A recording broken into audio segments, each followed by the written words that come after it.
Assalamualaikum warahmatullahi wabarakatuh. Perkenalkan, nama saya Cahya Meranto. Pada kesempatan ini saya akan menyampaikan analisis isu terkait implementasi manajemen ASN dan Smart ASN di lingkungan unit kerja.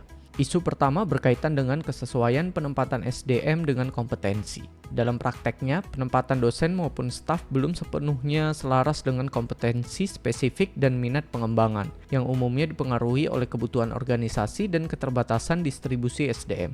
Contohnya, terdapat staf yang menjalankan fungsi di luar keahlian utamanya.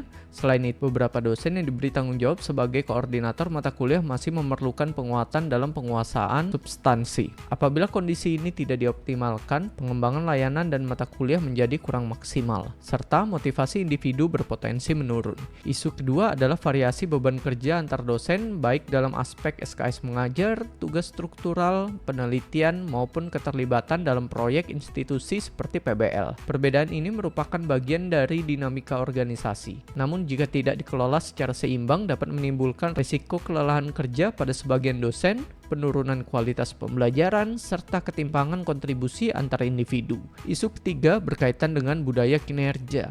Masih terdapat variasi dalam kedisiplinan, ketepatan waktu, serta konsistensi tanggung jawab dalam pelaksanaan tridharma dan tugas tambahan. Hal ini menunjukkan perlunya penguatan budaya kerja berbasis profesionalisme dan akuntabilitas. Jika tidak diperkuat, target tridharma dan kegiatan institusi dapat kurang optimal, beban kerja menjadi tidak merata, dan proses akreditasi menjadi lebih berat. Pada aspek Smart ASN, isu pertama adalah belum optimalnya digitalisasi layanan hilirisasi produk dan jasa institusi. Saat ini belum tersedia platform digital terintegrasi yang mempublikasikan produk inovasi, jasa pelatihan, dan layanan profesional institusi. Informasi masih tersebar dan belum terdokumentasi dalam satu sistem yang mudah diakses mitra. Dampaknya, potensi kerjasama dan peningkatan pendapatan institusi belum maksimal, serta visibilitas institusi di mata mitra eksternal masih terbatas. Isu berikutnya berkaitan dengan tata kelola administrasi digital dalam pelaksanaan kegiatan eksternal. Saat ini kegiatan seperti pelatihan, proyek kerjasama, dan hilirisasi produk masih didukung oleh sistem pemberkasan yang sebagian besar berbasis manual. Dokumen penting seperti quotation, invoice, kwitansi, PKS, dan laporan kegiatan umumnya diproses dan ditransfer melalui email dan belum terintegrasi dalam satu sistem digital yang terstruktur. Dampaknya adalah dapat menimbulkan ketidakefisienan proses bisnis, resiko kehilangan atau duplikasi dokumen, serta memperlambat proses audit dan pelaporan. Isu terakhir adalah pemanfaatan PBL untuk mendukung digital governance. PBL sebenarnya memiliki potensi besar untuk mengembangkan sistem pengarsipan digital, pengolahan data, dan dashboard monitoring ke unit kerja. Namun pemanfaatannya sebagai solusi sistematik belum sepenuhnya terstruktur.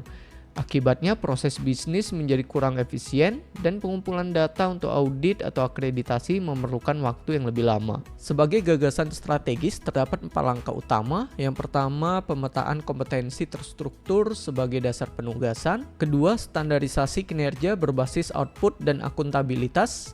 Yang ketiga, optimalisasi sistem digital dan pemanfaatan tools AI.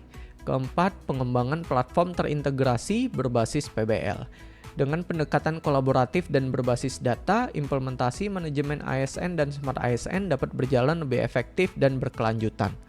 Demikian analisis isu yang dapat saya sampaikan. Terima kasih atas perhatiannya. Wassalamualaikum warahmatullahi wabarakatuh.